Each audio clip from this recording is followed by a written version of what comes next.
Steam rolled off the silver kettle as the crowd screamed. Jasmine Cole, billionaire Darius Cole's only daughter, lace veil glittering like frost in the chandeliers, snatched the kettle from the tea station and swung it with both hands. Malik Adeyemi, the young man she had been forced by the court to marry just hours earlier, raised an arm on instinct. He was too late. The water burst across his cheek and jaw with a hiss, skin flushing angry red. Guests scattered. Cameras flashed. A violinist dropped her bow and cried out. Somewhere, a waiter yelled for ice. The MC choked on his words. The smell of scorched sugar and spilled tea filled the air. Malik didn't fall. He staggered, teeth clenched, one hand clamped to his face.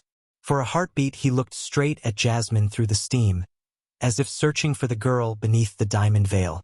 The ballroom lights caught in his eyes. Pain, shock, something like sorrow.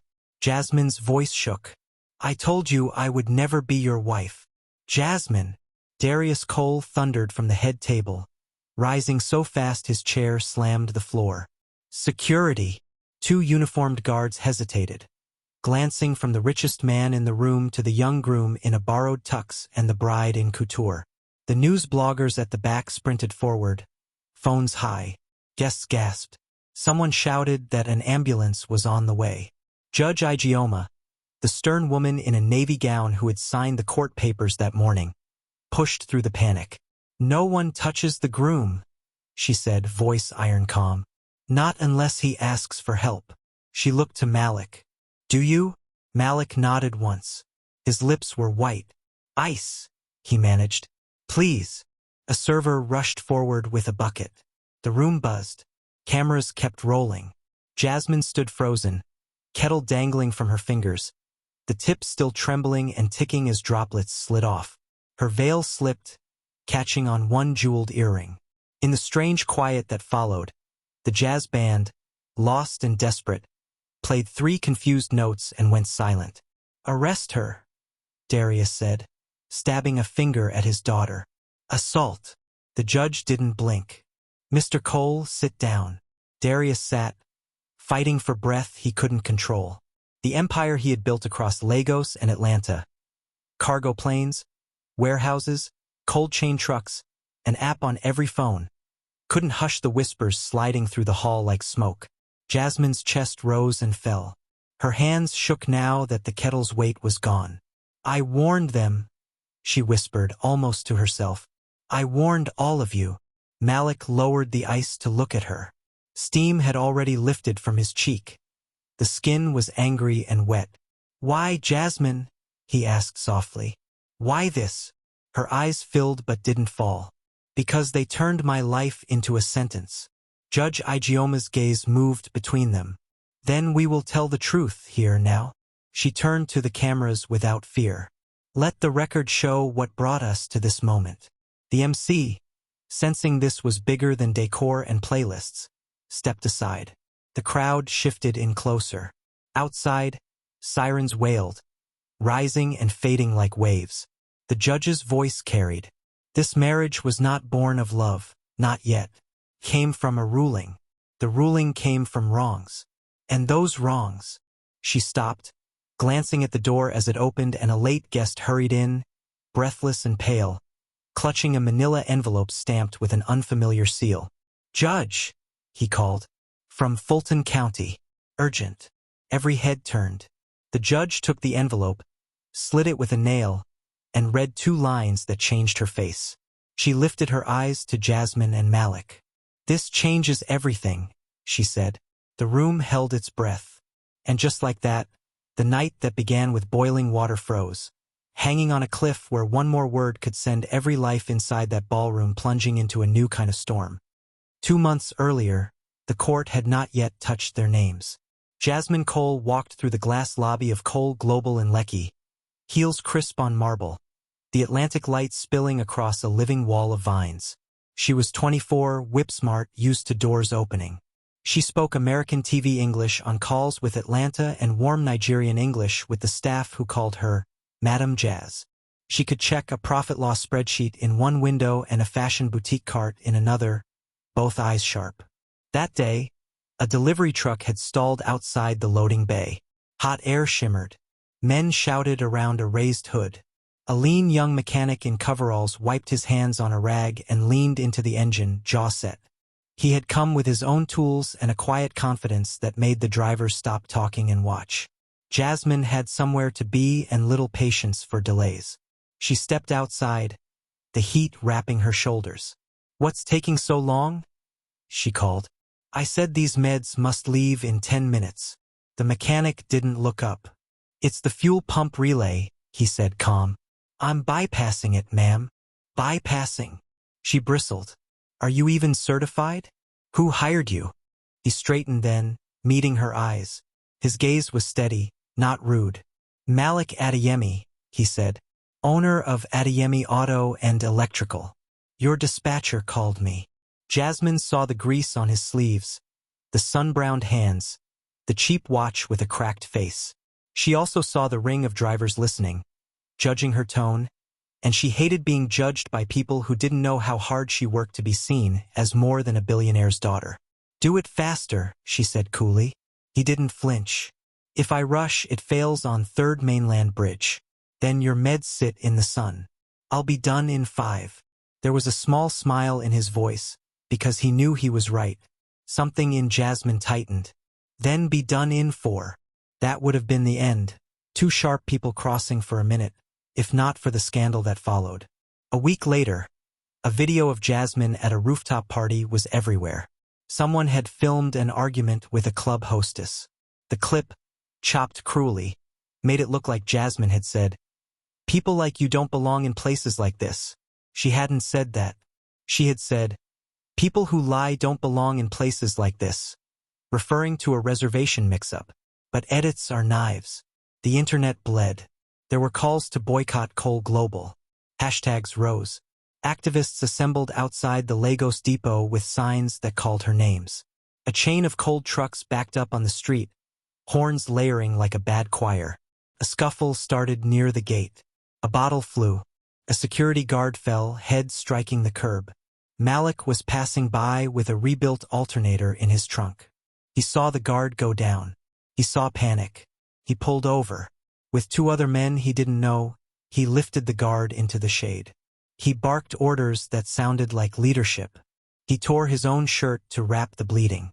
Someone recognized him from the loading bay and shoved a phone into his hand. "Call her father." They listened to him. He did. He asked for the crowd to be addressed, not pushed. He asked for water. He asked for calm. It worked. For an hour. Then someone found an old photo of Malik from a protest in Atlanta when he had visited his aunt. A picture where he held a sign about fairness in sentencing. Within minutes, a rumor spread that Malik was the leader of the anti-Cole storm. A brick shattered a side window. Jasmine, arriving with a PR team and dark sunglasses to make a statement, saw Malik standing near the gate with blood on his hands that wasn't his. The crowd saw her see him. "Arrest that man," she shouted before thinking. Police moved. Hands grabbed Malik. He didn't fight as they twisted his arms behind him, because the guard was waking up and fear makes people misread. A young blogger clipped that single moment. Jasmine pointing, Malik in cuffs. It went viral with a caption that burned. By evening, his mother's market table had been slashed. By morning, his shop sign had been ripped down. By noon, a lawsuit landed on Jasmine's desk from a human rights group representing Malik and 3 others. Defamation, false arrest, economic harm. Cole Global's board panicked. Investors called. An Atlanta partner said words like brand safety. In Lagos, where things get settled both with papers and with elders, Darius Cole called in favors. Judge Ijeoma, respected for bringing feuding families to tables they swore they'd never share, agreed to mediate before the court case hardened into something no one could afford. They met in a community hall behind a courthouse, walls the color of ripe pawpaw. Women poured zobo in plastic cups. Both families sat. Jasmine did not look at Malik, and he did not look at her. Judge Ijeoma listened to every side. She watched the videos. She saw how bias in a lens can bend a truth. She saw how speed in a mouth can break a life. She turned to Darius. "Your daughter's words and gestures," she said carefully, carry weight that crushes. It must be repaired. Darius offered money. Malik shook his head. Money doesn't rebuild a name. It only buys new letters. What then? The judge asked. Malik's mother, a small woman with tired hands, spoke. Make them work together, she said. Make them stand before this city and fix the harm with acts, not press releases. A plan grew, strange and old-fashioned and new. A restorative agreement, bold enough to make the same internet that tore them down watch. Joint projects, shared statements, weeks of service side by side, at the very depot where the fight had broken. And then Darius, fearful, cunning, and certain he could steer fate like a ship he owned, pushed a clause across the table, smiling like a man offering dessert after a heavy meal. If at the end there is trust, he said, let them seal it with marriage. The room went silent. Jasmine found her father's eyes. He held her gaze a beat too long. She understood. This was not about love. It was about headlines that would rescue a stock. It was about being seen forgiving, seen healing, seen pure. Judge Adeyemi warned against turning justice into theater. Darius framed it as tradition, a joining of families to bury the hatchet. Malik said nothing because the agreement included a path for his shop to reopen, for the men fired during the protest to come back, for the guard's hospital bill to be paid without shame. 3 signatures later, the clock began. Those weeks changed things none of them expected. But the clause and the power behind it moved like a shadow under every step. And when morning came on a day with white flowers and a navy suit and vows spoken under a judge's eye, the shadow stood beside Jasmine at the altar. That night, in the ballroom where steam rose and pain flashed, the envelope from far away landed like a stone in a river. This changes everything, the judge said again, holding the paper high. Jasmine's fingers loosened. The kettle fell, striking the floor with a clang that rang like a bell calling a village to gather. What is it? Darius demanded, struggling to sound in control. Judge Adeyemi looked at Jasmine, then at Malik, and then at the cameras. It's a ruling, she said, voice measured, about the contract that bound this wedding, and about a truth your empire tried to hide. She turned the page so only she could see the next line. The sirens outside grew louder. Do not move, she said. Not one of you, because what I am about to read will decide whose name survives dawn. 2 months before the steam and screams, the city was hot enough to flatten tempers. The agreement that Judge Adeyemi had stitched together, part justice, part public lesson, sent Jasmine and Malik into the same spaces with cameras watching and neighbors whispering. It was an old Lagos truth. If the quarrel was loud, the mending must be louder. They began at the Lekki depot where the first sparks had flown. Every morning, Malik signed in with the drivers and mechanics, Jasmine with the dispatchers and inventory crew. She traded her designer heels for low sneakers. He traded his coveralls for a clean polo with his shop's faded logo. The first day, no one spoke much. People watched. Phones hovered like insects. Bloggers waited for slips and snarls. The second day, the heat knocked some of the performance out of everyone. A forklift coughed and died between pallets of malaria meds. The driver panicked, riding the brake. The machine rolled backward toward a stack of glass-packed vials. Malik jumped, wedged a chalk under the rear wheel, and barked for the driver to kill the ignition. The forklift groaned and stopped inches from disaster. Jasmine, who had stepped toward the skid to stabilize it, looked up at him with quick, surprised gratitude. You were right, she said, winded, palms stinging. About not rushing. He gave a small nod. About many things. By week's end, the two of them had stood side by side at a community clinic in Ajigunal handing out water, then at an Atlanta Partners distribution center on the south side, because the agreement demanded the mending travel wherever the hurt had traveled. In the U.S., Jasmine spoke to a group of African-American mothers about affordable access to insulin. Malik tuned a rattling vaccine fridge with a screwdriver and quiet focus while a little boy in a Spider-Man shirt watched with shining eyes.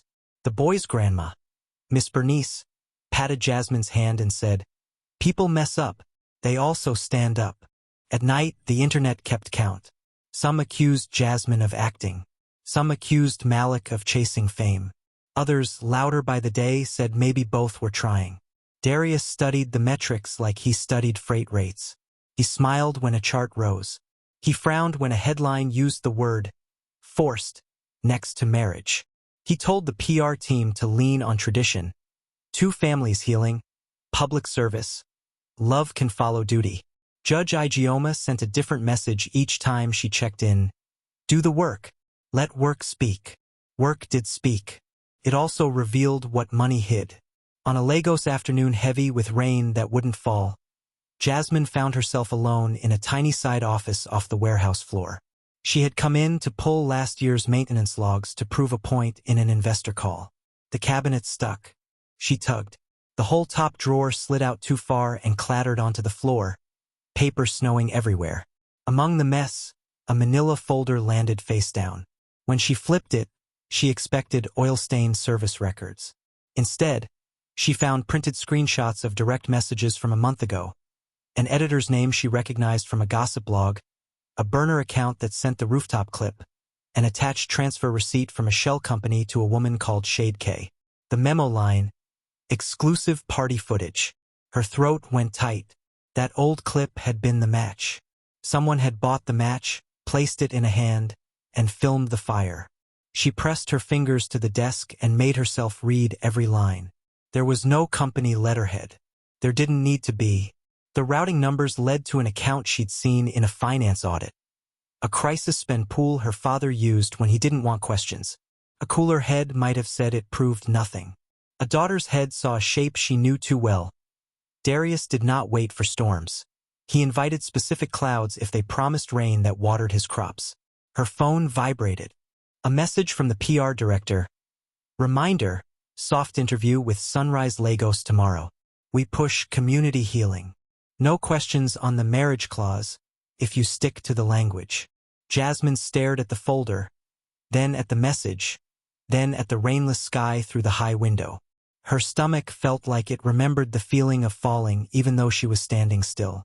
When she confronted Darius that evening in his office of glass and leather, he didn't pretend. He simply softened his face, the way he did for cameras and shareholders. Image is oxygen, he said, voice gentle like lullabies that bribe children. We were asphyxiating. You paid to make me look like a classist bully, she said. Then you paid to make me a saint who forgives. You're trying to stage manage my soul. He held her gaze a beat longer than love should require. Family businesses are brutal on daughters, he said. On sons, too. We do ugly things to keep thousands employed. We move the needle. Later, history thanks us. And Malik? She asked. Is he a prop or a casualty? Neither, Darius said. He's a solution that can end as a partnership. Many good marriages started with less. He doesn't want my world, she said. People want security, Darius replied. And you want a world that doesn't hate you. This mends everything at once. She left before she could say words she couldn't take back. In the elevator, the steel walls showed her a dozen Jasmine faces, all of them angry. The next morning, Malik's shop burned. It began with a hiss no one heard at 3:17 a.m. and became a bloom of orange that neighbors saw from across the block. By the time firefighters punched the roll-up door, flames had licked the ceiling black. Cars inside were charcoal shells. The smell of melted rubber and grief hit the street. Malik stood in the wet ash at sunrise, jaw trembling, eyes hard. His mother tugged a wrapper around her shoulders and whispered prayers that shook. A police inspector took notes and looked bored, which is a face some men wear when they know they have already been paid to see nothing. Jasmine arrived in a hoodie and cap, a driver waiting, a heart beating like it wanted out. The neighbors went quiet when they recognized her. She stepped toward Malik and stopped at the line where water met soot. I'm sorry, she said. It wasn't PR sorry. It was a small sentence that emptied her of air. This is my father's pressure, he said. Not cruel, just tired. When you push men like him, something always catches fire. Her chin lifted by habit. I found proof he lit the first match, she said, and told him about the folder. She watched his face change as the puzzle straightened out. Then he will get a second fire, Malik said. breath fogging in the cool morning. Only this time it will be in court. They went to Judge Ijeoma with everything: receipts, prints, the inspector's name, the PR memos. The judge listened without writing, eyes distant. When they were done, she stood and opened a locked drawer. Inside lay a thin stack of documents with a blue Georgia seal. She tapped them with a nail. "I also reached out," she said. "This clause that threatens to make a wedding the price of repair, it brushes close to coercion. The Superior Court in Fulton County has been reviewing whether your so-called settlement violates public policy, especially across state lines where Cole Global is registered. I expect word soon." Darius did not like surprises. He certainly did not like surprises with blue seals. On the night of the rehearsal dinner, held on a rooftop with fairy lights that pretended to be stars, Jasmine's phone buzzed with an airdrop from an unknown sender. She almost declined. Habit made her accept. A video filled the screen. Grainy, a low-lit office, her father's profile, the PR director across from him, the words thick and undeniable. "Leak the clip," Darius said. "Make it ugly. We'll fix it with service. Then the wedding turns the tide. The market loves redemption arcs." The voice recorder caught the sound of a glass placed softly on a coaster, as if power itself were thirsty. Jasmine's hands went cold. She felt the edge of the table press into her thighs. She looked up to find Darius already walking toward her, smiling for donors, a lion dressed in silk. He took the phone from her fingers without asking, glanced once, and put it in his pocket. The smile didn't move. He leaned in like a father adjusting a necklace and whispered something that curdled the air. "You will say I do," he murmured, warm breath and cold words. "Or Malik will be charged for an old warehouse fire he didn't start but cannot disprove. Don't test how far I protect what's mine." He stepped back into the light, clinked his glass, and thanked the guests for believing in second chances. Jasmine stood very still in the soft music and soft clothes, realizing that the ceremony advertised as healing was in fact a stage for a threat. Across the roof, Malik met her eyes. He didn't know yet. He saw only her pale face and the way she looked at her father like a person who had finally seen the strings above the stage. 2 days later, when the kettle screamed and the ballroom erupted, an envelope from Atlanta was already moving across oceans toward a judge who did not scare easy. And when that envelope finally landed in her hand, and she read the first lines by the door while sirens gathered outside, she understood what Jasmine had just understood at the rehearsal dinner.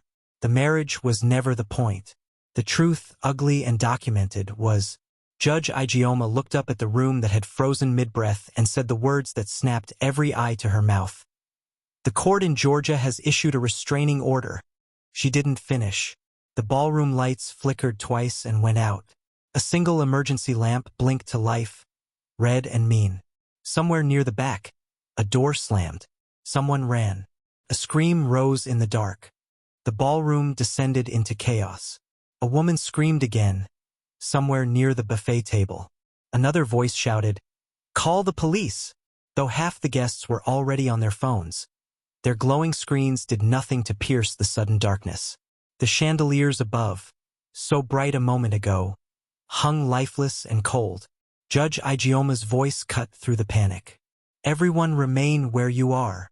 Her calm authority carried like thunder in the confusion. "No one leaves this room until the lights are restored." But someone had already left. Malik's silhouette darted toward the emergency exit, a hand pressed to his face, still clutching the damp towel the nurse had given him. Jasmine stood frozen, trembling, her diamond veil in tatters. The kettle lay on the marble floor, a dull reminder of everything that had gone wrong. Then, as if the night wanted to add more horror, a flash of red light filled the room. The power returned, just enough to reveal what the darkness had hidden. Judge Ijeoma was no longer standing. She was slumped over the envelope she had been holding, one arm across the table, her gavel fallen to the floor. Gasps rippled through the hall. "Judge!" shouted a man in a gray agbada as he rushed forward.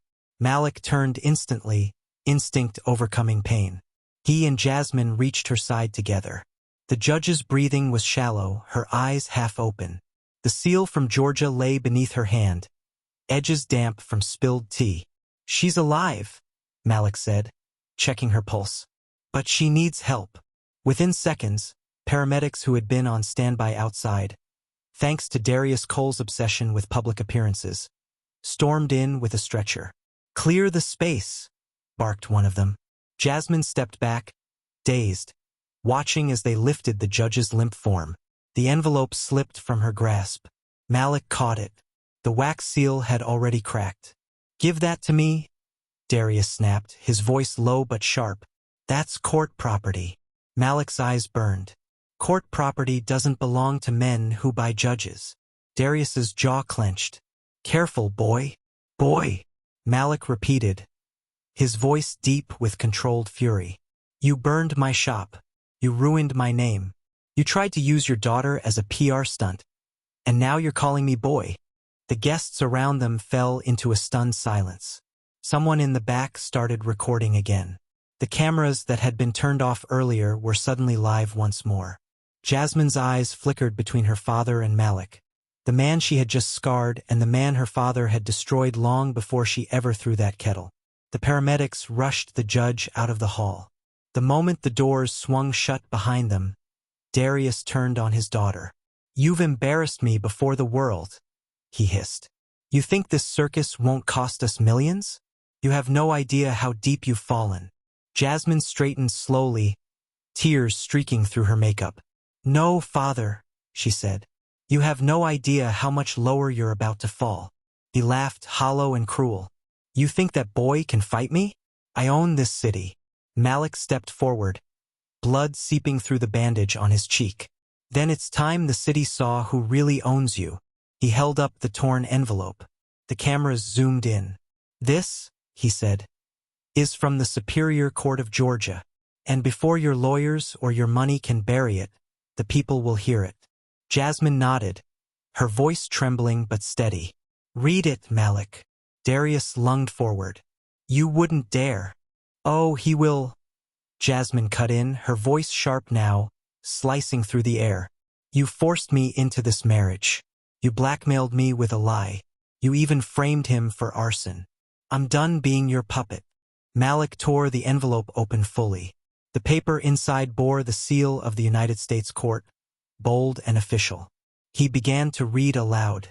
"The court finds evidence of fraudulent coercion and deliberate manipulation of legal proceedings by one Darius Cole in the case involving Cole Global Industries and Adeyemi Auto and Electrical.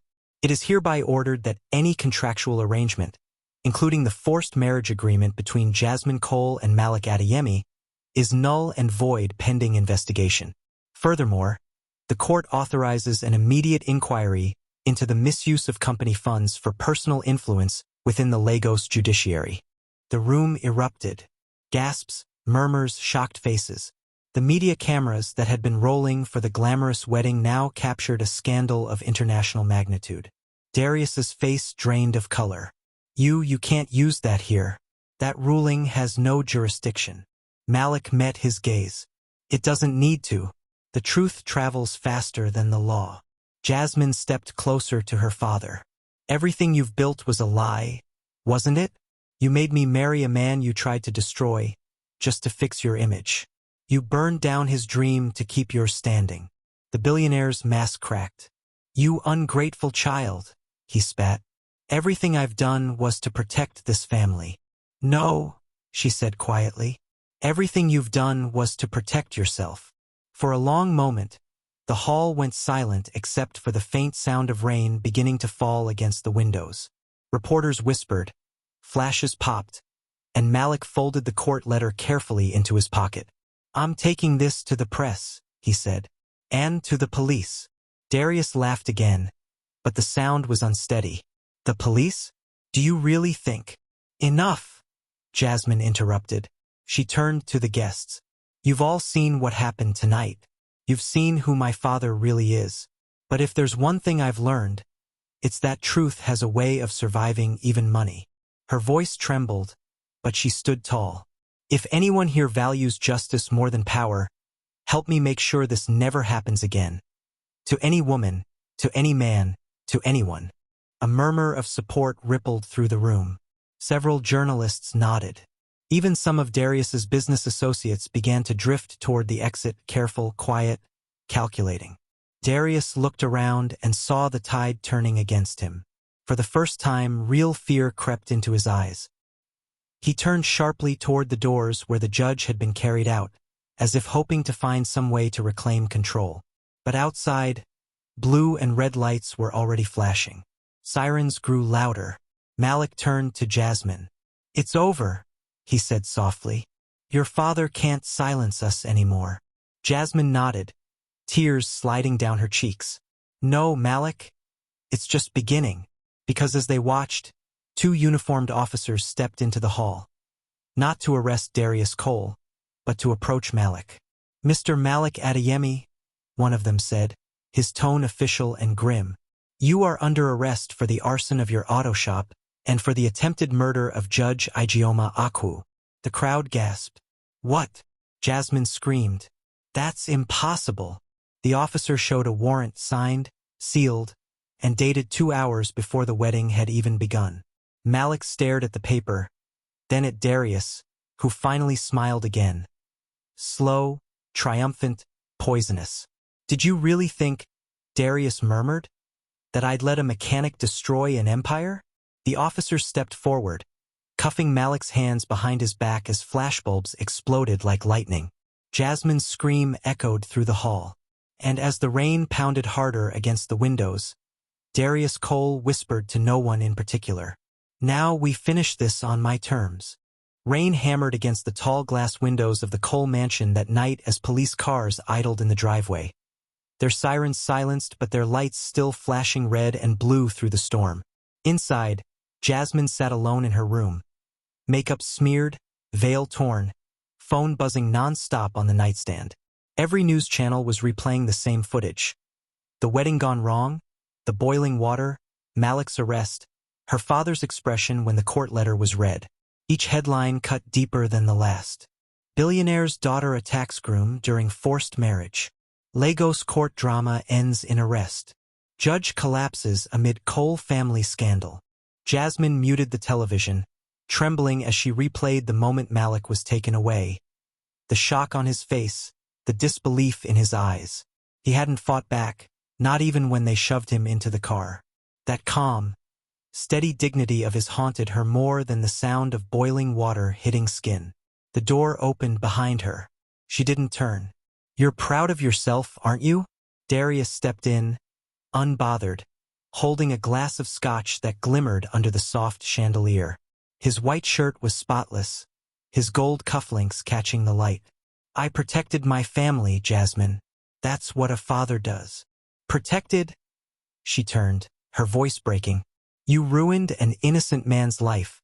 You bribed the police. You even poisoned a judge's drink just to silence her. Didn't you?" Darius's expression flickered, just for a second, before he masked it with a slow, tired sigh. "You're letting emotion cloud your reason. I don't poison people. I neutralize threats." Her eyes widened. "You're admitting it." He stepped closer, lowering his glass onto the side table beside her. "I'm admitting that power is survival. You think Malik can survive in a world like ours with his ideals? He was never meant for you, Jasmine. You were born into the fire. He'd only burn." Jasmine rose, trembling. "No, father. You're the fire." He studied her, calm, unreadable. "And you're still my daughter. Don't make me choose between you and my legacy." "Legacy?" she whispered. "You mean your empire built on blackmail and bribes?" He didn't answer. He only turned toward the window, watching the rain blur the city lights below. "You'll understand one day," he said softly. "When you've lost everything, like I once did." She wanted to scream, to hurl the glass at the wall, but instead, she grabbed her phone and stormed out of the room. At the police station, Malik sat behind the iron bars of a holding cell, his face bandaged, his shirt soaked from the rain. The fluorescent lights flickered overhead. Across from him, a young officer stood guard, scrolling through his phone with little interest. Malik's mind replayed every detail. The judge collapsing, the letter, the handcuffs. The sting on his cheek burned, but not half as much as the sting of betrayal. He looked up when a quiet voice whispered his name. Malik. Jasmine stood at the edge of the cell block, wearing a long black hoodie and a baseball cap. Her eyes were red, her face pale. I had to see you. The guard frowned. Visiting hours are. She handed him a folded paper and a wad of cash. The man hesitated, then nodded and stepped outside, pretending to check his phone. Malik rose slowly. You shouldn't be here. I can't just sit at home while my father destroys your life, she said, gripping the bars. I know you didn't start that fire. I found the proof. He frowned. What proof? She pulled a USB drive from her pocket and pushed it through the gap in the bars. It's a video security footage from your shop the night of the fire. The arsonist wasn't you, Malik. It was one of my father's men, his driver, Musa. I saw him myself in the footage. He poured the petrol. Malik stared at her, disbelief and gratitude mixing in his eyes. Jasmine, I'll take it to the judge as soon as she's stable, she said. And I'll go public if I have to. He shook his head. Your father will destroy you. Her jaw tightened. Then let him try. Before she could say more, footsteps echoed down the hallway. The guard returned, followed by another man, Detective Raji, one of Darius's most loyal police contacts. What's going on here? Raji barked, his eyes narrowing. Unauthorized visit? Jasmine hid the USB in her sleeve. I was just leaving. Raji glared at Malik. Enjoy your night here. Tomorrow we move you to Kirikiri until trial. The moment the detective turned away, Jasmine whispered, Hold on to hope. I won't let this end here. Malik nodded once, his expression calm, resolute. If I don't make it out, tell your father I forgive him. That's something he'll never understand. Her throat tightened. She wanted to reach through the bars and touch his hand, but before she could, Raji ordered her out. Back at the Cole mansion, Darius was meeting someone in the study. A tall man in a black raincoat, face shadowed by the dim lamp. You said it was done, Darius said quietly. The judge was supposed to be out of the picture. The man nodded. She'll recover, but the message was sent. The boys locked away. The girl's too emotional to think straight. Everything's under control. Darius looked unconvinced. And the Georgia court?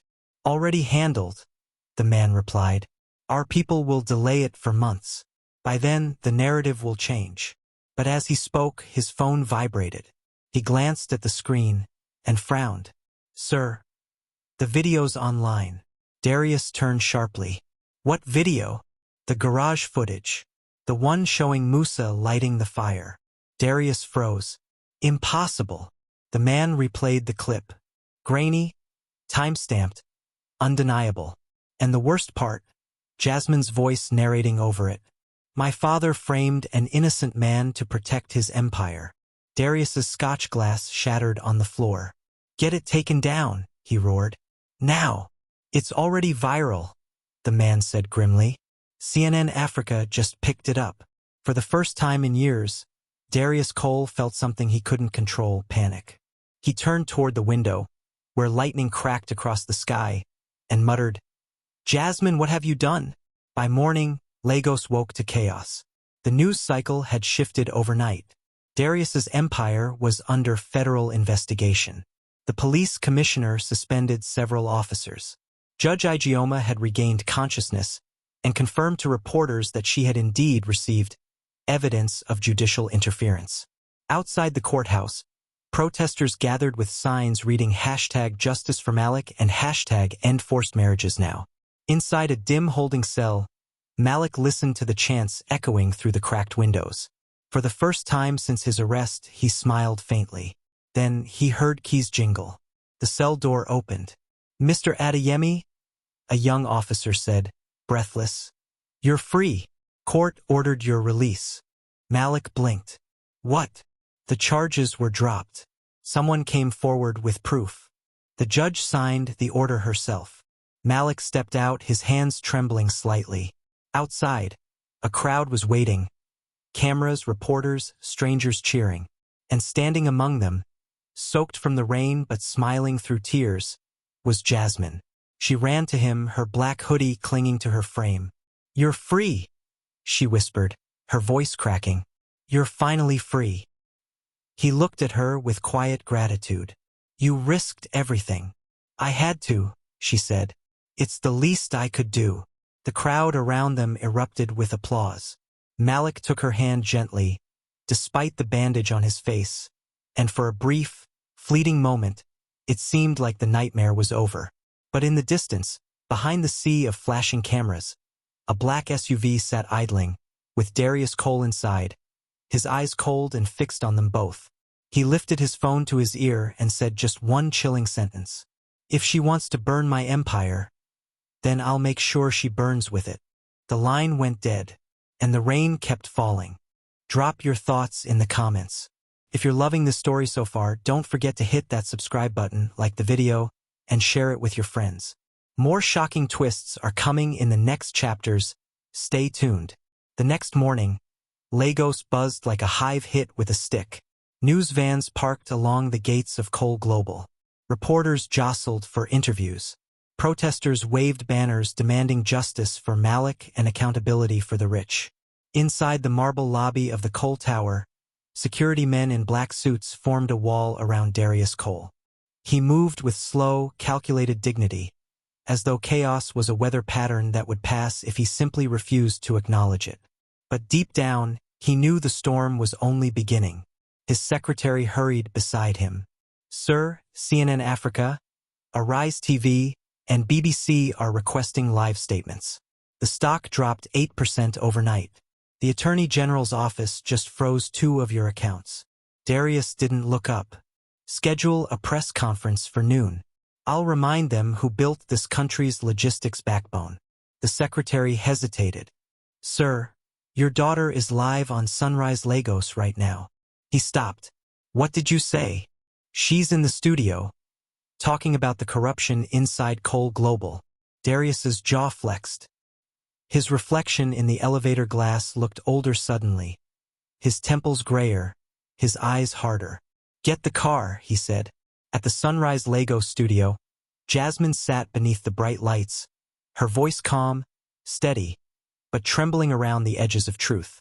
The host leaned forward, hanging on every word. "So you're saying your father personally authorized the payment that started this scandal?" the host asked. Jasmine nodded. "Yes, and I have proof."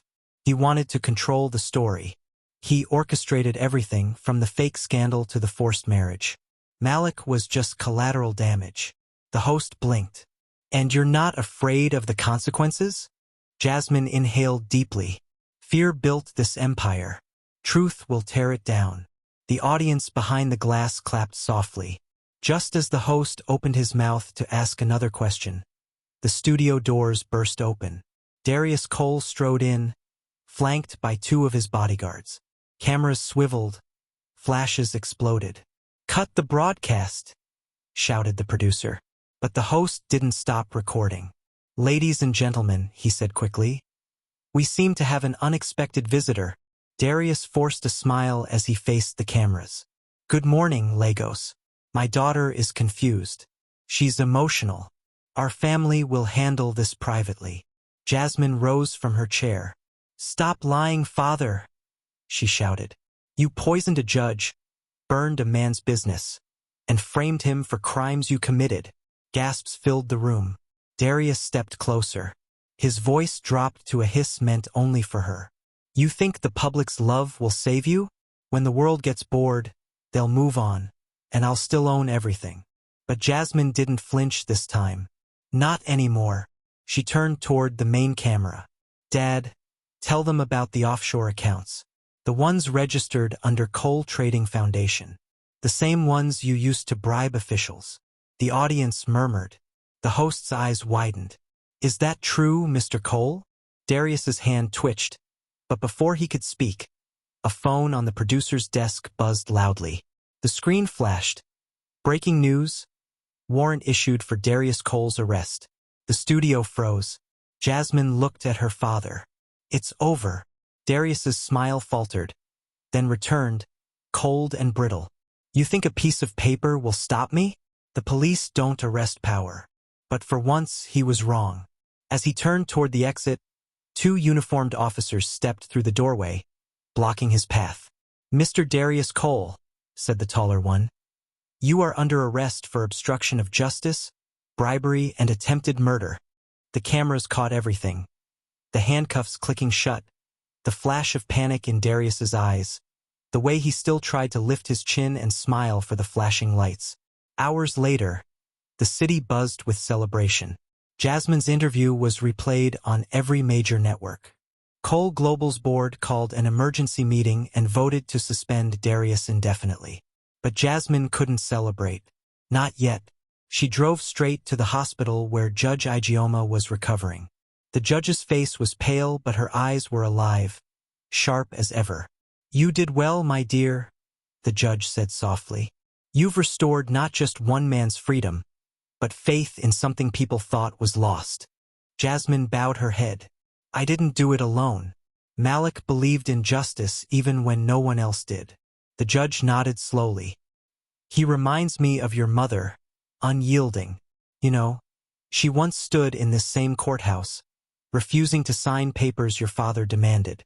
Jasmine looked up, startled. "You knew my mother?" A faint smile crossed the judge's lips. "Long ago, before the empire, before power changed him." Jasmine's eyes filled with tears. "He said she died in an accident." The judge's expression dimmed. "It wasn't an accident, Jasmine. You deserve to know the truth. But it's not my story to tell." Before Jasmine could ask more, a nurse entered, announcing that Malik had arrived. He stepped in, dressed simply, a bandage still covering the burn on his cheek, but his posture proud and steady. When he saw Jasmine, his expression softened. "Judge Ijeoma," he said respectfully, "I came to thank you." The judge waved her hand weakly. "Thank me when you build something better than what burned." Malik smiled faintly. "I plan to." He turned to Jasmine. For a moment, silence stretched between them. A quiet charged with all the words they hadn't said. "You saved me," he said quietly. She shook her head. "No, Malik. You saved yourself. I just followed the truth you never stopped believing in." He reached out, gently touching her arm. "You didn't have to defy him for me." "I didn't do it for you," she whispered. "I did it for the girl I used to be before my father taught me that money was worth more than people." The judge cleared her throat softly, a knowing smile tugging at her lips. "Children, when this is all over, remember one thing. Power built on fear collapses, but love built on truth, that one stands." Malik nodded, eyes warm. "Then we'll stand, ma'am." That evening, as dusk settled over Lagos, Jasmine and Malik walked out of the hospital together. For the first time, no cameras chased them. No bodyguards followed. The air smelled of rain and freedom. They stopped beside a small food stall where the owner, an elderly woman with kind eyes, was frying puff-puff. She looked up, recognition dawning on her face. "You too," she said softly. "I watched your story. You've been through fire." Malik smiled faintly. "We're still standing." The woman chuckled. "Fire doesn't destroy gold, purifies it." As they walked away, the sound of frying oil fading behind them, Jasmine looked up at the skyline. Somewhere in a government holding cell, her father was pacing, plotting, waiting. She knew this wasn't over. "Malik," she said, her voice steady but low, "my father won't stop. Even in prison, he has people. He'll come for us." Malik glanced at her, determination lighting his face. "Then we'll be ready. Together." She smiled for the first time in days. Together. And as the city lights glimmered over the lagoon, the storm finally broke, washing away the ashes of an empire that once thought it could by truth. But neither of them knew that, miles away, a prison guard was answering a midnight phone call. "Hello." A voice on the other end said quietly, "Prepare for a transfer. Darius Cole leaves tonight." The guard hesitated. "The order says, protective custody?"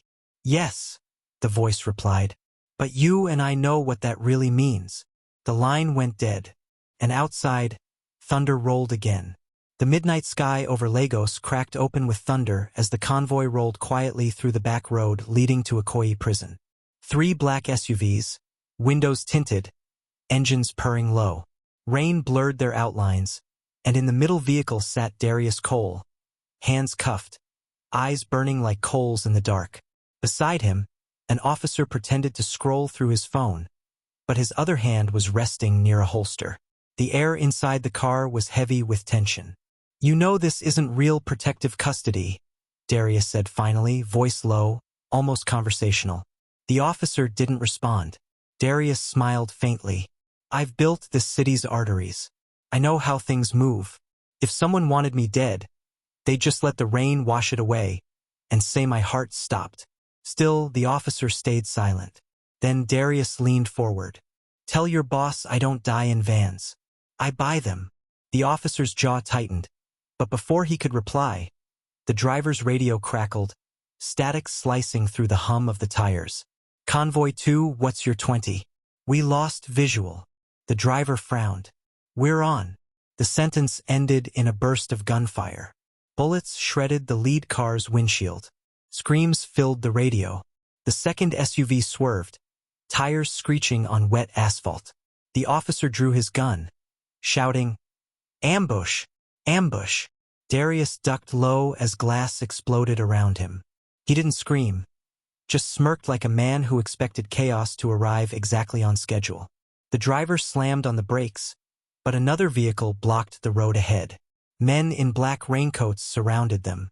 No badges. No hesitation. One yanked open Darius's door. "Cole, out!"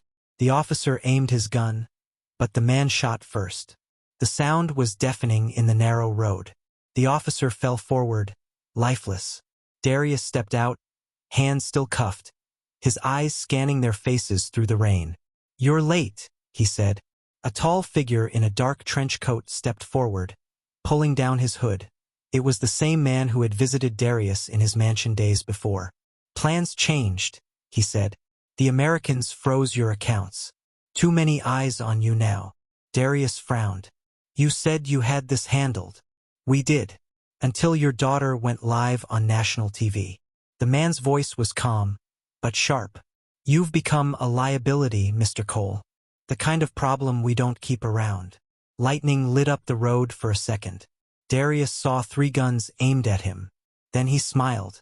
"You think I didn't prepare for betrayal?" He lifted his cuffed hands, and a small, glinting key dropped from his sleeve. Before anyone could react, he twisted it, freeing his wrists. He lunged at the nearest man, knocking the gun sideways just as thunder rolled again. The shot went wild. Darius grabbed the weapon, fired twice. 2 attackers went down. The others scattered for cover, shouting. In the chaos, Darius ran toward the forest edge, rain pelting his face. Behind him, engines roared to life, voices yelled orders, flashlights cut through the dark. He stumbled down a muddy slope, his breath ragged but purposeful.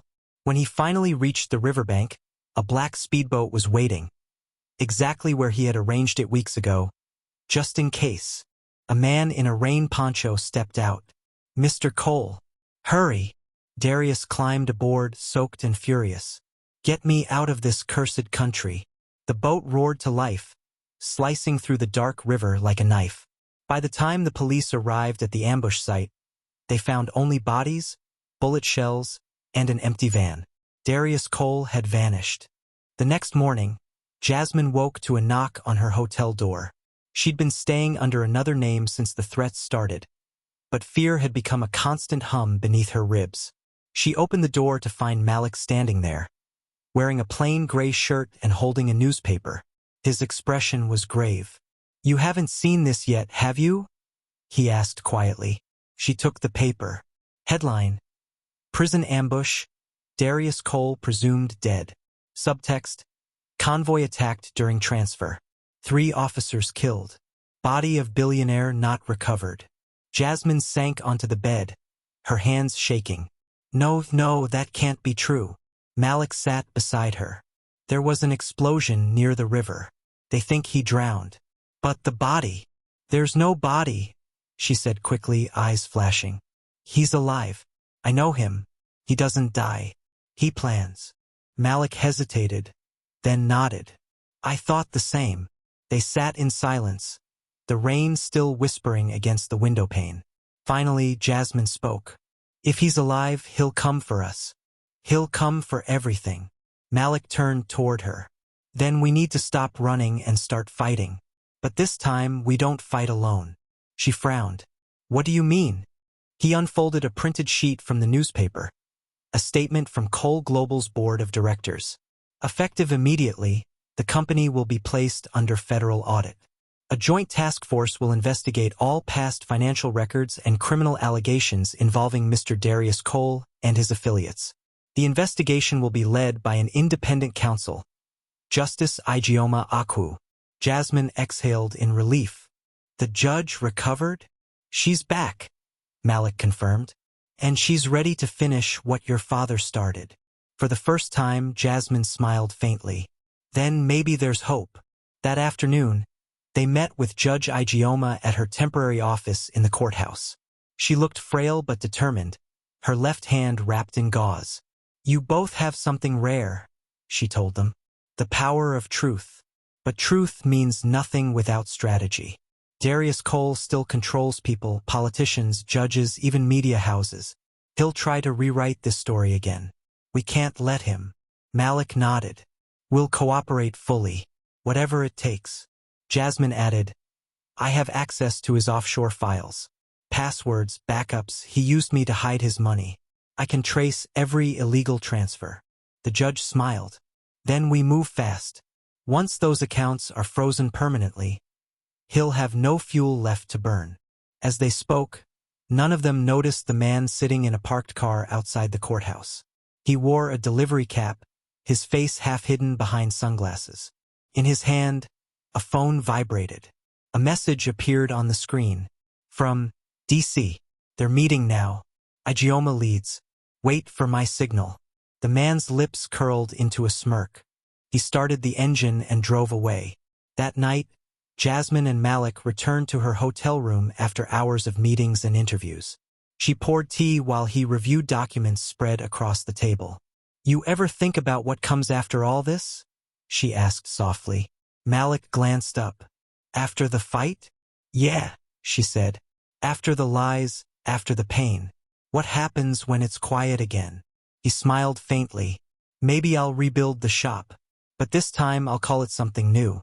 Something that means freedom. She chuckled. And maybe I'll build something too. A foundation. For women forced into things they never chose.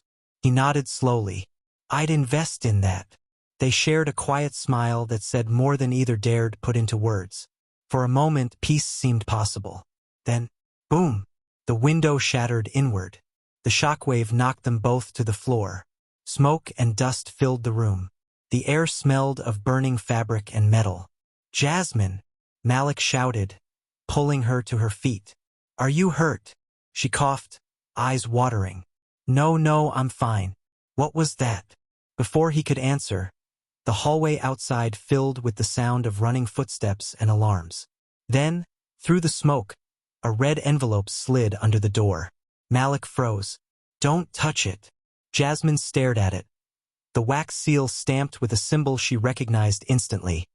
Her father's company logo. With trembling fingers, she picked it up. Inside was a single card, damp with smoke but legible. You thought you could erase me, Jasmine? You forgot. I built the world you live in. And in my world, debts are always collected. Dad. Her breath hitched. The room spun. Malik took the card from her hand and crushed it. He's alive, Jasmine whispered, almost to herself. And he's coming. Outside, on a hill overlooking the burning hotel, Darius Cole stood beneath an umbrella, watching the flames flicker through the rain. His face was calm, the scar on his cheek catching the lightning. Next to him, the man in the trench coat waited for orders. Darius finally spoke, his voice soft but cold. Let the world believe I'm dead, he said. While they mourn, I'll rebuild from the shadows. But first, bring my daughter to me. The man nodded, disappearing into the storm. Darius looked down at the river glimmering in the distance and smiled faintly. The fire's just begun. The city of Lagos woke to chaos. News outlets screamed headlines about the explosion at the Victoria Blue Hotel, the same one where Malik Adeyemi had been staying after his release. Cole heir narrowly escapes bomb attack, read one banner. Billionaire's daughter targeted again, blared another. By mid-morning, the hotel was sealed off by police tape. Cameras flashed. Reporters shouted questions that Jasmine ignored as she and Malik were escorted into an unmarked car by plainclothes security officers sent by Judge Ijeoma. The car sped through traffic toward a safe house in Ikorodu.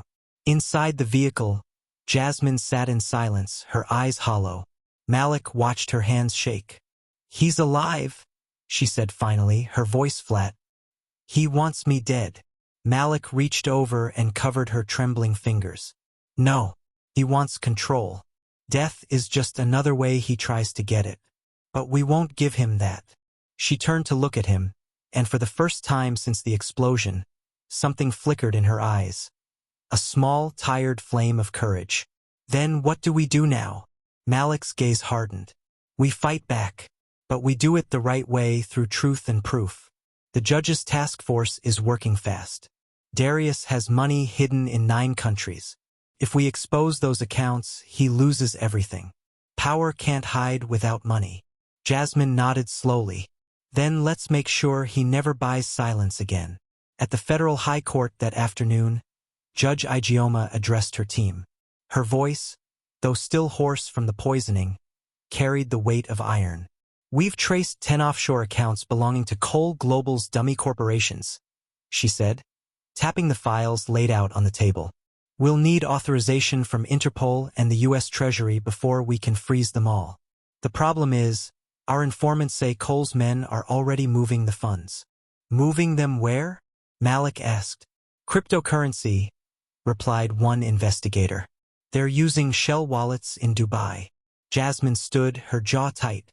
"Then we go to the press again. Expose everything before he hides it." The judge shook her head. "Too dangerous. He's hunting you. You'll be safer out of sight until the operation's complete." Jasmine frowned. "You can't ask me to hide while he keeps destroying lives. He's killed officers, bribed judges, and now he's tried to kill us." "Child," the judge said gently, "you can't fight fire by standing in it." Malik placed a hand on Jasmine's shoulder. "We'll fight smart," he said softly. "Not loud. Not yet." Reluctantly, Jasmine nodded. That night at the safe house in Ikorodu, a modest bungalow tucked behind thick palm trees, the power flickered from a nearby thunderstorm. Malik worked on his laptop at the kitchen table, tracing digital transactions from the Cole Foundation's accounts. Jasmine watched him, her mind replaying old memories of her father. His lectures about strength, his gifts that always came with invisible strings. "He used to tell me the world was built on deals," she said quietly. "That love, loyalty, kindness, those were illusions. Only power mattered." Malik glanced up. "And do you believe that now?" She shook her head. "No, not after everything. Power without truth destroys. My father's proof." He smiled faintly. "Then you're not your father." Jasmine looked at him, eyes glistening. "And you're not the poor boy he tried to humiliate. You're the only man he couldn't buy." They shared a silence that felt fragile but real, broken only by the rumble of thunder outside. Then Malik's computer beeped. A red line appeared on the map. "Got him," he whispered. Jasmine leaned closer. "Where?" "An offshore transfer just triggered from a Cole Foundation account. Destination Montego Trust Bank, Bahamas. Someone's moving $30 million through a private ledger." Jasmine's breath quickened. "That's his escape fund." "Exactly," Malik said, typing quickly. "If we intercept this transaction and trace the chain, we'll know where he's hiding." But before he could finish, the house phone rang. Jasmine froze. "No one has this number." Malik stared at the phone as it rang again. Slow, deliberate. On the third ring, he picked it up. "Hello." Static. Then, a voice smooth, calm, chillingly familiar. "You're good, Malik. Very good. But you're still playing on a board I built. Malik's pulse raced. Darius, tell my daughter I'm proud. She's finally learned how to fight like a Cole. Shame it's against her own blood. Malik's jaw tightened. If you want to talk, stop hiding. Face us. A soft laugh echoed through the line. Oh, I will. But not yet. For now, I just wanted to say thank you. You led me straight to my missing funds. What? The IP trace on your laptop, beautiful work. You found the very server I've been looking for. You think you're hacking me? Boy? I've been inside your system since yesterday. The line went dead. Malik's screen flickered. Numbers scrolled rapidly across the monitor. Then suddenly dark. Malik! Jasmine's voice shook. He stared at the blank screen. He wiped everything. All the data. All the proof. Jasmine's face went pale. No, he's one step ahead again. Malik stood, pacing. No, not again. He can't erase the truth. I'll rebuild it. I'll start from scratch if I have to. But before he could continue, the lights went out completely. The safe house plunged into darkness. Stay behind me, Malik whispered. He grabbed a flashlight and moved toward the front door. A faint crunch of gravel sounded outside. Footsteps. Then a voice. Calm. Confident. Evening, Jasmine. Her blood turned cold. It was her father. Darius stepped into the doorway, rain dripping from his coat, his eyes glowing faintly in the flashlight's beam. You look just like your mother the night she left me, he said quietly. Scared, but still trying to be brave. Malik moved between them. You shouldn't be here. Darius smiled. You think a safe house can hide my daughter from me? I built half the walls in this country. Jasmine's breath caught. What do you want, father? He took a slow step forward. What I've always wanted. Control. You will come with me and this ends quietly. Or I burn everything you love until you have nothing left. Malik's hand tightened around the flashlight like a weapon. You're done threatening her. Darius tilted his head, amused. Are you going to stop me, mechanic? Yes, Malik said simply. Lightning flashed outside. The storm raged louder. Then, suddenly, another voice cut through the thunder. Drop the gun, Cole. Floodlights burst through the windows. Armed officers surrounded the compound. Judge Ijeoma stepped out from behind the lead vehicle, her coat whipping in the wind. It's over, Darius. You're surrounded. Darius froze. Malik exhaled in relief. But Judge Ijeoma wasn't finished. We have your call logs, your offshore accounts, and witnesses ready to testify. You're not walking away this time. Darius's smile faded for the first time. He looked at Jasmine. His pride, his heir, his enemy, and whispered, You called them, didn't you? Her chin lifted. No, father. You did. Every threat you made led them here. Darius's eyes hardened. Then we all burned together. He reached into his coat pocket. Gun! Shouted one officer. A shot rang out. Jasmine screamed. Darius staggered backward, clutching his chest. Rain poured harder, washing crimson down his suit. He collapsed onto the muddy ground, eyes flickering between fury and shock. Jasmine, he croaked. She knelt beside him, tears streaming down her face. Why couldn't you stop? He tried to speak, but no words came. His hand fell limp, and for the first time in his life, Darius Cole was silent. Hours later, paramedics zipped his body into a bag. Reporters swarmed outside the gate. The storm had cleared, replaced by the soft, eerie stillness of dawn. Malik stood beside Jasmine, holding her hand. She looked at the rising sun through the palm trees and whispered, It's over. But Judge Ijeoma, watching them, shook her head slightly. No, my dear. It's never over when power like his is involved. He may be gone, but his empire will try to live on.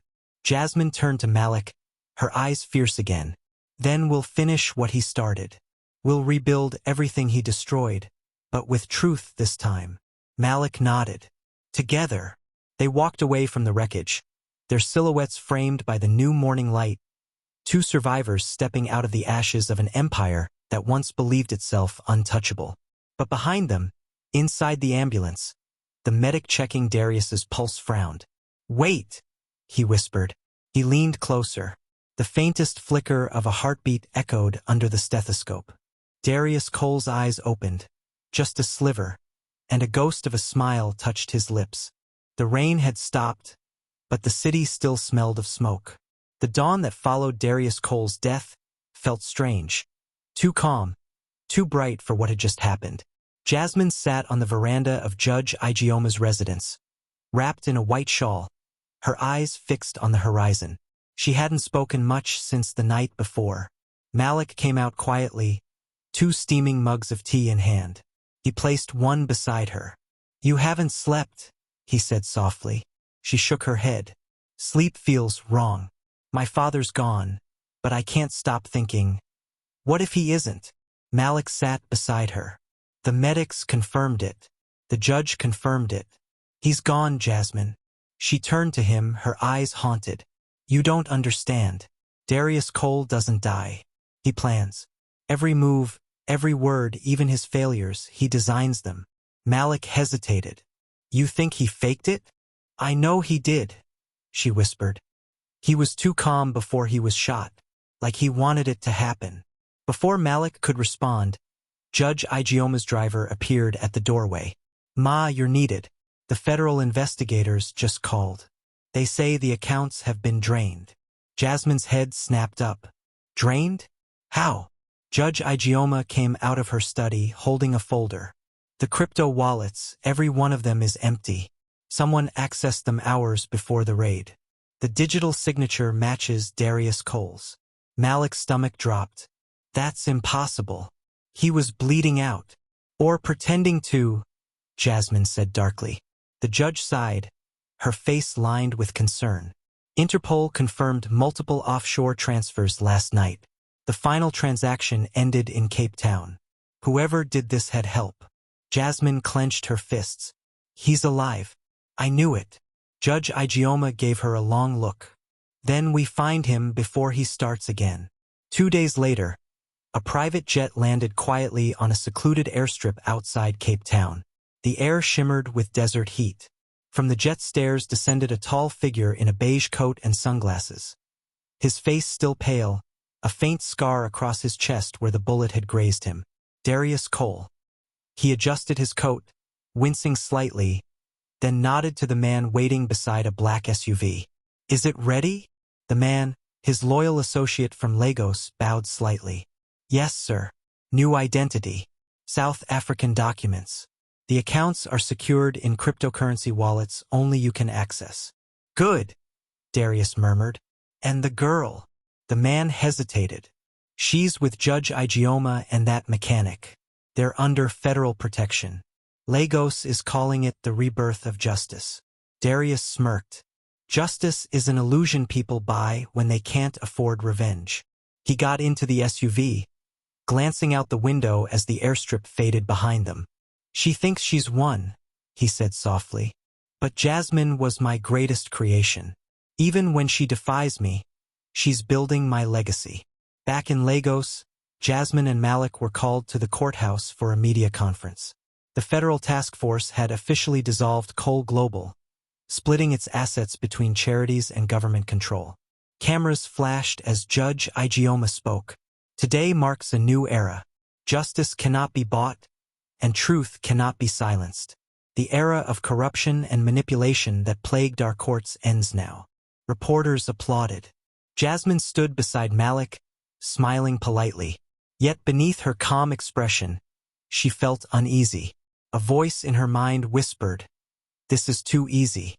When the conference ended, she excused herself and went to the courthouse restroom. Her reflection looked back, tired, pale, uncertain. Then her phone buzzed. Unknown number. "Hello, princess." Her heart skipped. She stared at the screen. Unknown number. "You buried me too early." The phone slipped from her hand and clattered to the floor. Malik found her minutes later, pale and shaking. "What happened?" She handed him the phone wordlessly. The message glowed on the screen. He swore under his breath. "No way. The police saw his body. They saw a decoy." Jasmine said faintly. He escaped with help. Maybe even from someone inside the task force. Malik paced the room. Then he's watching us right now. Every move. Jasmine took a deep breath. Then we'll make our next move count. That evening, they met secretly with Judge Ijeoma at her home. The judge listened quietly as Jasmine showed her the messages. This man's reach, the judge muttered, extends further than I feared. Jasmine leaned forward. You said he had accomplices. Who could they be? The judge sighed. Years ago, Darius helped finance several political campaigns. There are people who owe him favors in every ministry. But if he's gone international, he's no longer working alone. Malik frowned. Then how do we bring him down for real this time? The judge's eyes hardened. By using his weapon, exposure. You can't kill shadows. You bring them into the light. She handed Jasmine a thin file. These are the remaining shell companies still under his influence. Find where the funds lead. When you expose that last link, the world will have no place for him to hide. Jasmine took the folder.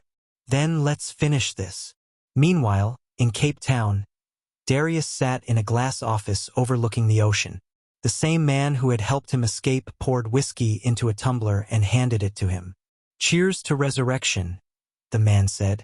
Darius smiled faintly. Resurrection is only worth celebrating when no one expects your return. He turned to face the window, the golden sunset glinting off the waves. Contact my partners in Dubai and Singapore. We rebuild under a new name, Cole Dominion International. And send word to Lagos. The man nodded.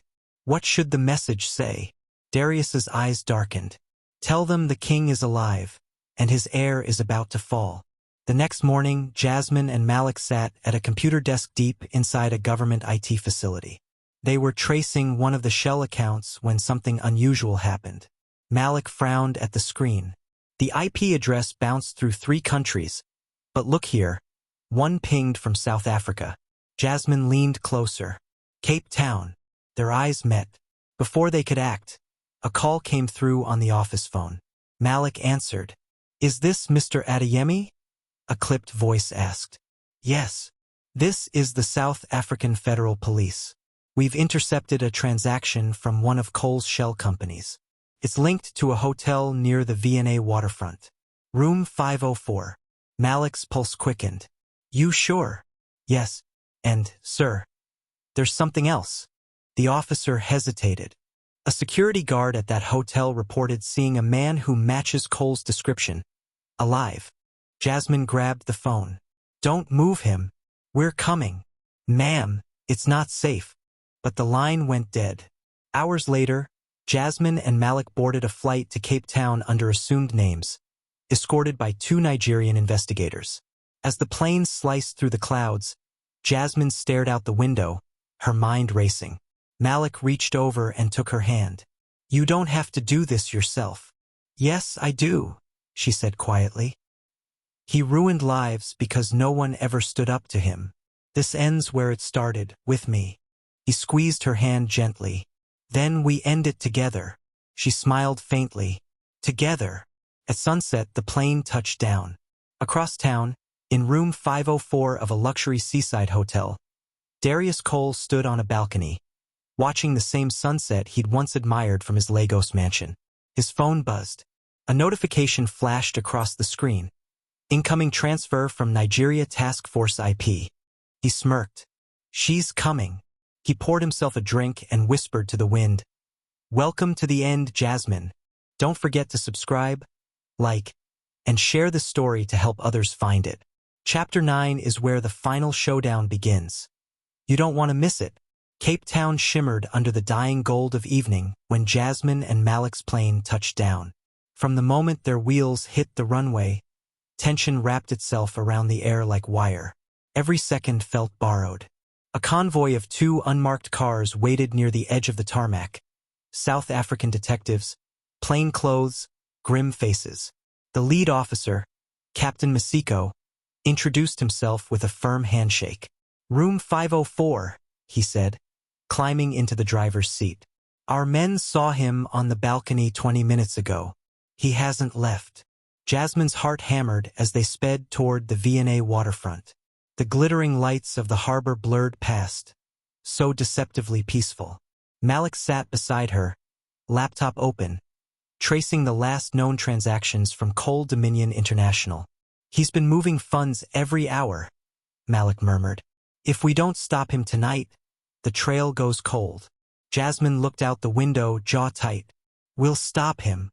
At the hotel, the elevator's soft chime seemed deafening as it reached the 5th floor. Masiko signaled to his team. 2 officers went ahead, weapons drawn, while Jasmine and Malik stayed back by the service corridor. "Stay here," the captain whispered, but Jasmine shook her head. "He won't talk to anyone but me." Before anyone could stop her, she slipped through the half-open door and stepped into room 504. Inside, the suite was dim, lit only by the dying sunset spilling through the balcony doors. The sound of the sea mingled with the faint clink of ice in a glass. Darius Cole stood there, alive, immaculate, calm. A thin scar peeked from beneath his open collar. He turned slowly, smiling as though she were a guest, not a ghost from his past. "I told them you'd find me," he said. "Curiosity always was your weakness." Jasmine's breath caught. "You staged everything, the shooting, the ambulance, the death certificate." He raised his glass. "Death is just another kind of press release, my dear. People believe what they need to." "You murdered people," she said quietly. "You poisoned a judge. You burned a man's shop. You nearly killed me. And yet," Darius replied, "here you are, stronger, smarter, because of me." Her voice trembled but didn't break. "No, father. In spite of you." He chuckled, stepping closer. "You think you can destroy me with courts and headlines? I was building empires while you were still learning to spell your name." Jasmine didn't move. "Then maybe it's time you lost one." The door burst open. Malik and the officers stormed in, weapons trained.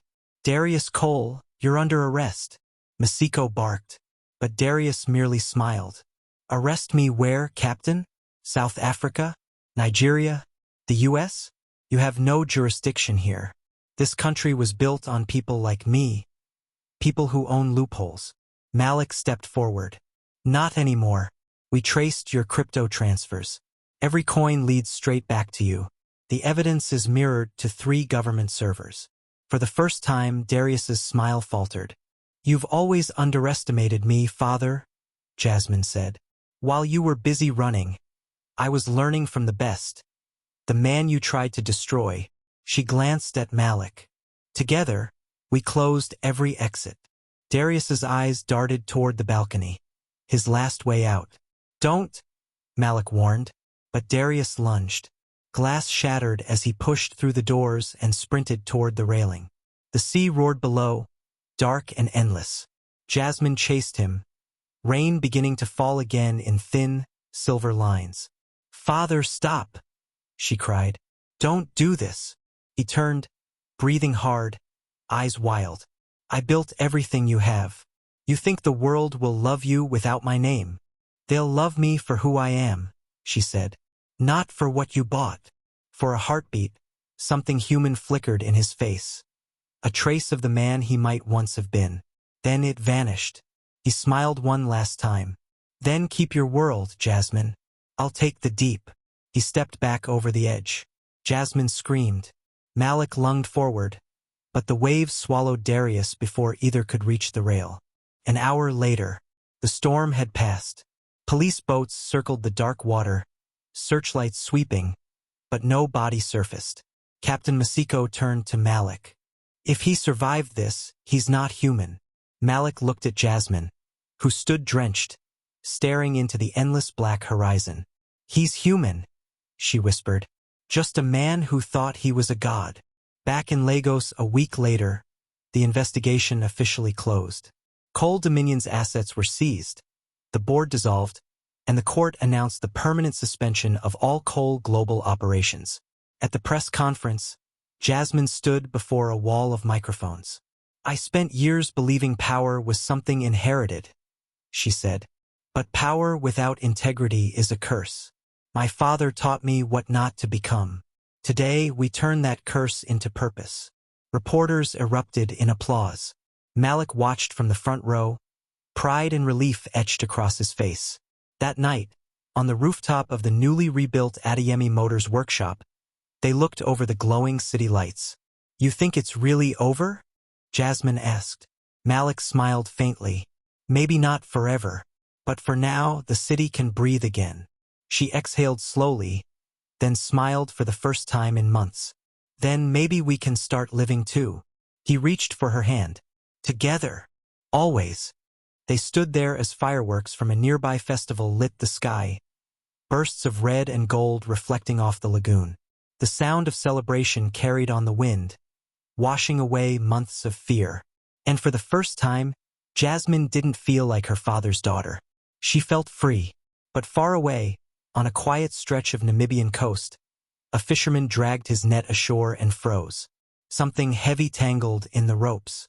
A hand, alive, strong, gripped the side of his boat. Darius Cole pulled himself from the surf, coughing, half smiling beneath the moonlight. He looked toward the distant horizon and whispered, "You can't bury a storm." He staggered inland, leaving a trail of footprints that the tide couldn't wash away. The wind off the Atlantic rolled over the Namibian dunes, carrying the scent of salt and firewood from distant fishing huts. Beneath a bruised sky, Darius Cole limped along the sand in torn clothes. The bullet wound on his chest was healing badly, but his eyes, sharp, calculating, burning with defiance, were very much alive. He stopped at the edge of the shore and stared out at the waves. "You wanted me buried," he muttered, his voice hoarse. "But I built empires out of ashes before." A black jeep appeared from the dirt road behind him, headlights cutting through the mist. The driver stepped out, a young South African tech broker, one of the few still loyal to him.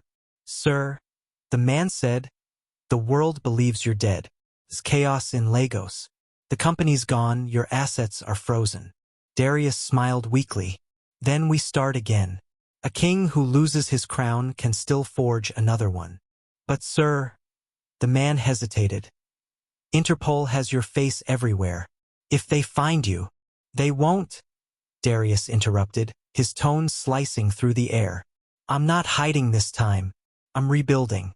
Quietly." He pointed toward the horizon. "There's always someone who hates justice more than they love peace. I'll find them, and together we'll build something the courts can't touch." He climbed into the jeep, his eyes gleaming. "Drive." Lagos 6 months later. The city had changed. Billboards once plastered with Cole Global's sleek logos now bore Jasmine's new initiative, the Cole Truth Foundation, Justice for Every Voice. Under her leadership, the foundation provided legal aid for victims of corruption and wrongful imprisonment. It became the face of a movement. Inside the foundation's headquarters, Jasmine stood before a wall covered in photographs of people her father had hurt. Workers, families, employees once silenced by fear. Malik entered, wearing a crisp white shirt and a smile that finally reached his eyes. "They confirmed it," he said, holding a folder. "Interpol's search in South Africa turned up nothing. Darius Cole is officially declared dead." Again. Jasmine didn't look relieved. "He's not dead. Not really. He's out there. And if I let myself believe otherwise, he wins." Malik set the folder down. "Then let him live as a ghost. Ghosts can't run companies." She turned, smiling softly. "No, but they can haunt you." He reached for her hand. "Then don't live in his shadow. You've done what he never could. You gave his name purpose." For a moment, silence stretched between them. Then Jasmine said, "Do you ever wonder what life would have been if none of this happened?" Malik chuckled. "Probably quieter." She smiled. "And boring." They both laughed, the sound light for the first time in years. That evening, Jasmine hosted the Foundation's first international conference at the Civic Center overlooking Lagos Lagoon. Diplomats, judges, and journalists filled the grand hall. Cameras rolled as she walked to the podium in a sleek white gown. Elegant, confident, and unshaken. "My father taught me that power is everything," she began. "He was wrong. Truth is everything. Without it, power is just noise that hurts people. But when truth and courage meet, they heal the world. The hall erupted in applause. Malik watched her from the front row, pride shining in his eyes. But amid the flashing lights and applause, a man at the back of the hall quietly lowered his phone. He was wearing a dark suit, a new face courtesy of surgery, and a faint scar just under the jawline. Barely visible but unmistakable. Darius Cole. He smiled faintly as the crowd cheered his daughter's name. She finally learned, he murmured. But the game isn't over. He slipped out before the cameras turned his way. Later that night, the Civic Center was quiet again. The staff had gone home. Jasmine lingered by the glass balcony overlooking the lagoon, the night wind brushing against her gown. Malik joined her, placing a hand gently on her back. "You were incredible tonight," he said. She smiled faintly. It didn't feel like a speech. It felt like a goodbye. He frowned. "Goodbye." She turned to him. "For years, I fought my father's shadow. Maybe it's time to stop fighting ghosts and start living for me." Malik studied her. "What does that mean?" "It means," she said softly, "I'm leaving Lagos. There's a new branch of the foundation opening in Nairobi. I want to start fresh." He hesitated, then nodded slowly. "Then I'll come with you." Her eyes widened. "You will. Wherever you go," he said simply. "I go too." For a moment, the city lights danced in her eyes. Then maybe it's not goodbye after all. They shared a long, quiet kiss under the glow of the lagoon. The next morning, Jasmine's flight was scheduled for 9 a.m. She arrived at Murtala Muhammad International Airport early, dressed simply, carrying only one suitcase. Malik went to get coffee. As she stood in line at check-in, her phone buzzed. A new message. "Unknown number. Safe travels, princess. Keep making me proud." Jasmine froze. Her heartbeat quickened. She looked around the terminal. Faces everywhere, none familiar. Her fingers trembled as she typed back. "What do you want from me?" A moment later, the reply came, "Nothing. Not yet." Her breath caught. She looked toward the boarding gate and saw a man in a dark cap turning away, disappearing into the crowd. "Jasmine," Malik called, walking back with 2 cups of coffee. She forced a smile. Just a wrong number. But as she took the coffee, her phone buzzed one last time. "Unknown number. Remember, my daughter, every empire needs a ruler. Someday you'll understand why I couldn't let go." Her eyes filled with tears she didn't understand. Part fear, part pity, part inevitability. She whispered under her breath, "Goodbye, father." The phone screen dimmed. Outside, the morning sun broke over Lagos, bright and merciless, painting the world gold as the plane engines began to roar. Epilogue. Months later, somewhere in Dubai, a boardroom full of investors sat listening to a man in a tailored navy suit with a faint scar under his chin. The company's name glowed on the presentation screen. Dominion Holdings International. The man smiled as he began his pitch. "Ladies and gentlemen," he said smoothly, "you don't destroy legacies. You evolve them."